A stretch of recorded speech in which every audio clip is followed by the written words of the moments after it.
فصل فی الحقیقت والمجاز، یہ فصل ہے مولانا حقیقت اور مجاز کے بارے میں۔ بھئی سب سے پہلی تقسیم ہم نے پڑھی وضع کے اعتبار سے لفظ کی کتنی قسمیں؟ چار، خاص، عام، مشترک، اور وہ چاروں گزر گئے۔ اب مولانا اگلی تقسیم کیا تھی؟ استعمال کے اعتبار سے کہ لفظ جس معنی کے لیے استعمال ہو رہا ہے اس اعتبار سے بھی کتنی قسمیں تھیں؟ چار۔ کون کون سی؟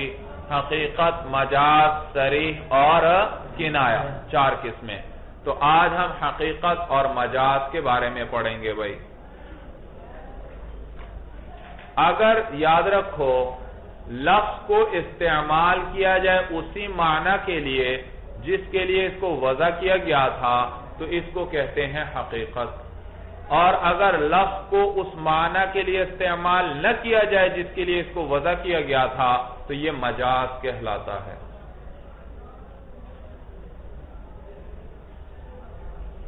لفظ کو اسی معنی کے لیے استعمال کرنا جس کے لیے اس کو وضع کیا گیا تھا، یہ کیا ہے؟ استعمال کیا جائے تو یہ کیا ہے؟ حقیقت۔ اور لفظ کو اگر آپ نے استعمال کیا ایسے معنی کے لیے جس کے لیے اس کو وضع نہیں کیا گیا تھا تو یہ کیا ہے؟ مجاز ہے۔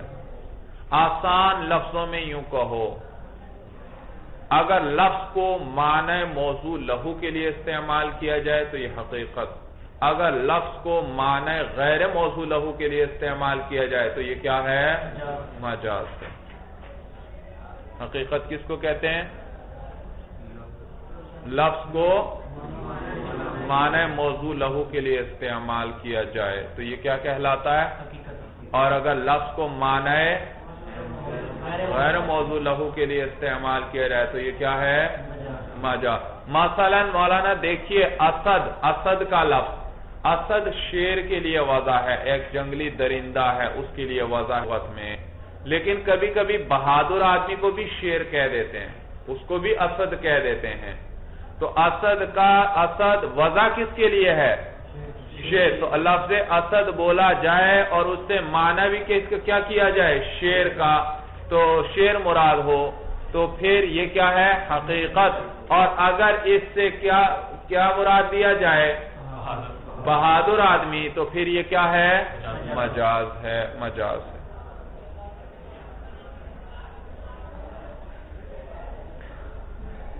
دیکھیے مولانا فصل فی الحقیقت والمجاز، یہ فصل ہے مولانا حقیقت اور مجاز کے بارے میں۔ کل لفظ وضعہ واضع اللغت بإزاء شیء فہو حقیقت لہو، ہر وہ لفظ جس کو وضع کیا ہو واضع لغت نے، لغت کے وضع کرنے والے نے، بإزاء شیء کسی چیز کے مقابلے میں، یعنی کسی معنی کے مقابلے۔ اسد کو کس چیز کے مقابلے میں وضع کیا گیا تھا؟ کس چیز کے لیے وضع کیا گیا تھا؟ شیر کے لیے۔ فہو حقیقت لہو، تو اس سے فہو حقیقت لہو، تو یہ معنی اس کے لیے کیا ہے؟ حقیقت ہے۔ تو یہ لفظ ہوا ضمیر راجع ہے لفظ کو، لہو کی ہا ضمیر راجع ہے کس کو؟ شے کو۔ تو یہ لفظ اس معنی کے لیے حقیقت ہے، یہ لفظ اس معنی کے لیے اسی معنی میں استعمال ہو تو کیا کہلائے گا؟ حقیقت۔ وَلَوْ اسْتُعْمِلَ فِي غَيْرِهِ، اگر اس کے غیر میں استعمال ہو تو يَكُونُ مَجَازًا لَا حَقِيقَةً، تو پھر یہ مجاز ہوگا، حقیقت نہیں۔ پھر یہاں سے حکم بتلا رہے ہیں، ثُمَّ الْحَقِيقَةُ مَعَ حکم یہ والا نا کہ حقیقت اور مجاز جمع نہیں ہو سکتے کہ ایک لفظ سے ایک حالت میں دونوں مراد ہوں بھائی۔ آپ نے اسد کا لفظ بولا، اس سے ایک ہی وقت میں شیر بھی مراد ہو اور بہادر آدمی بھی مراد ہو، یہ ایسا نہیں۔ یا اس سے مراد شیر ہوگا یا اس سے کیا مراد ہوگا؟ بہادر آدمی۔ تو حقیقت اور مجاز دونوں جمع نہیں ہو سکتے ایک ہی وقت میں ایک لفظ سے۔ ثم الحقیقت مع المجاز لا یجتمعان، پھر حقیقت مجاز کے ساتھ یہ دونوں جمع نہیں ہوتے، ارادتاً من لفظ واحد، ارادہ کرتے ہوئے ایک ہی لفظ سے، فی حالت واحدت، کس میں؟ ایک ہی حالت میں۔ ولہذا قلنا، آپ مولانا کچھ مسائل ذکر کریں گے بھائی، جہاں آپ کو بتلائیں گے کہ جب ایک معنی حقیقت مراد ہو گئی تو مجاز مراد نہیں ہو سکتا، اور اگر سمجھ میں آیا ایک معنی مراد ہوگا بھائی۔ دیکھیے حضور علیہ السلام کی حدیث مبارکہ ہے، لا تبیع الدرہم بالدرہمین ولا الساع بالساعین، نہ بیچو تم ایک درہم کو 2 درہم کے بدلے، ولا الساع بالساعین، اور نہ بیچو ایک سا کو 2 سا کے بدلے، 2 سا کے بدلے۔ اب سا کہتے ہیں کس کو کہتے ہیں؟ حقیقت میں اس کو وضع کس لیے کیا گیا ہے؟ وضع کیا گیا ہے لکڑی کا ایک برتن ہے مولانا، پیمانہ ہے جس کے ساتھ گندم وغیرہ کو کیا کیا جاتا ہے؟ ماپا جاتا ہے اور بیچا جاتا ہے۔ دیہات میں رہنے والے جانتے ہوں گے بھائی، سمجھ میں آیا کہ لکڑی کا ایک برتن ہوتا ہے، بنا ہوتا ہے، خاص مقدار ہوتی ہے اس میں گندم کی، اس کو کیا کہتے ہیں؟ سا کہتے ہیں۔ کیا کہتے ہیں؟ سا۔ تو آپ یہ اس لکڑی کا برتن، یہ اس کا کیا ہے؟ معنی حقیقی ہے، اس کا معنی، اور ایک اس کا مجازی معنی ہے کہ سا سے وہ لکڑی کا برتن نہیں مراد، بلکہ ما فی السا، اس لکڑی کے برتن میں جو چیز ہے وہ مراد، یعنی مظروف مراد ہے، ظرف نہیں مراد، بلکہ کیا مراد ہے؟ مظروف۔ تو سا کا حقیقی معنی ہے ظرف، وہ لکڑی کا برتن، اور مجازی معنی کیا ہے؟ مظروف، وہ جو اس لکڑی کے برتن میں چیز موجود ہے، چیز موجود ہے۔ سمجھ میں آیا؟ اب حدیث میں آیا ایک سا کو 2 سا کے بدلے میں نہ بیچو، یہاں بالاتفاق سا سے کیا مراد ہے؟ مظروف مراد ہے، یعنی کوئی ماپی جانے والی چیز ہو، وہ ایک سا ہو، ایک طرف مثلا ایک طرف 1 سا گندم ہے، دوسری طرف 2 سا گندم ہے، تو یہ بھی تو اس 1 سا گندم کو 2 سا گندم کے بدلے نہ، آپ کی گندم ذرا اعلیٰ، دوسرے کی گندم ذرا ادنا، اب آپ یہ چاہتے ہیں کہ مجھ سے 1 سا میری والی اعلیٰ گندم لے لو اور اپنی والی ادنا 2 سا مجھے دے دو، یہ جائز نہیں ہے مولانا، یہ جائز نہیں ہے، ورنہ سود لازم آئے گا۔ کیا لازم آئے گا؟ سود لازم آئے گا، مساوات ہونی چاہیے، برابری، یہ دونوں طرف ایک ہی جنس ہے مولانا۔ سمجھ میں آیا؟ تو اب یہاں سا سے مراد بالاتفاق کیا مراد ہے؟ مظروف مراد ہے، یعنی وہ ماپی جانے والی چیز مراد ہے، کہ جو چیزیں ماپی جاتی ہیں ان میں سے ان کو 1 سا کو 2 سا کے بدلے میں نہ بیچو، بلکہ کس طرح بیچو؟ برابری کے ساتھ بیچو، 1 سا کے بدلے کتنا بیچو؟ 1 سا ہی بیچو بھائی۔ سمجھ میں آیا؟ تو یہاں سا سے مراد مجازی معنی مراد ہو گئے، اور جب مجازی معنی مراد لے لیے تو اب حقیقی معنی مراد نہیں لے سکتے، کیونکہ حقیقت اور مجاز جمع، تو جب سا سے مظروف مراد ہو گیا تو اب ظرف مراد نہیں، لہذا جب ظرف مراد نہیں تو ایک لکڑی کا پیمانہ میرے پاس ہے، 2 آپ کے پاس ہیں، میں آپ کو کہتا ہوں یہ میرا والا لے لو، یہ نیا ہے، اور آپ کے پاس ذرا پرانے ہیں یہ پیمانے، یہ مجھے دے دو، تو یہ جائز ہے۔ یہ کیا ہے؟ کیونکہ حدیث میں منع آیا تھا 1 سا کو 2 سا کے بدلے میں نہ بیچو، اور وہاں سا سے کون سا معنی دے دیا؟ حقیقی یا مجازی؟ مجازی معنی مظروف کا، جب مجازی معنی لے لیا تو اب حقیقی معنی مراد نہیں، اور حقیقی معنی اس کا کیا تھا؟ ظرف، وہ لکڑی کا، تو لکڑی کا برتن اب اس سے مراد نہیں ہو سکتا، لہذا لکڑی کا ایک برتن 2 کے بدلے بیچنا کیا ہو جائے گا؟ وہ نہیں، اس کی ممانعت نہ ثابت ہوئی بھائی۔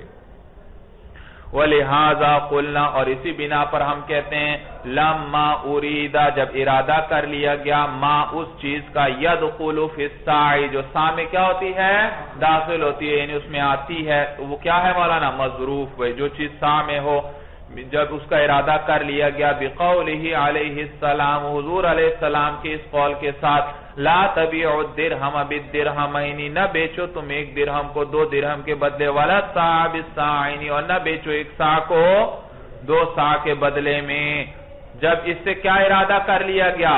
ما یدخل فی الساع، یعنی مظروف کا ارادہ کر لیا گیا، سقط اعتبار نفس سائی، تو ساقط ہو گیا نفس سا کا اعتبار، نفس سا، نفس لکڑی کا پیمانہ وہ مراد نہیں ہوگا.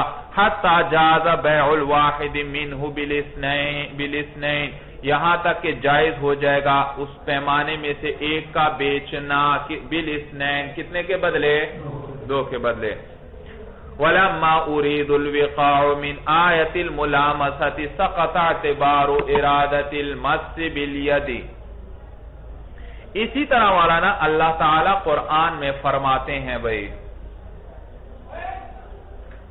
او لامستم النساء فلم تجدوا ماء فتیمموا صعیدا طیبا، اور یا تم عورتوں سے جماع کر لو فلم تجدوا ماء، پس پھر تم پانی نہ پاؤ، فتیمموا صعیدا طیبا، تو تیمم کر لو، کس سے؟ پاک مٹی سے تیمم کر لو بھئی. اب ملامست کا ایک حقیقی معنی ہے اور وہ ہے ہاتھ سے چھونا. لمس کس کو کہتے ہیں؟ ہاتھ سے چھونا.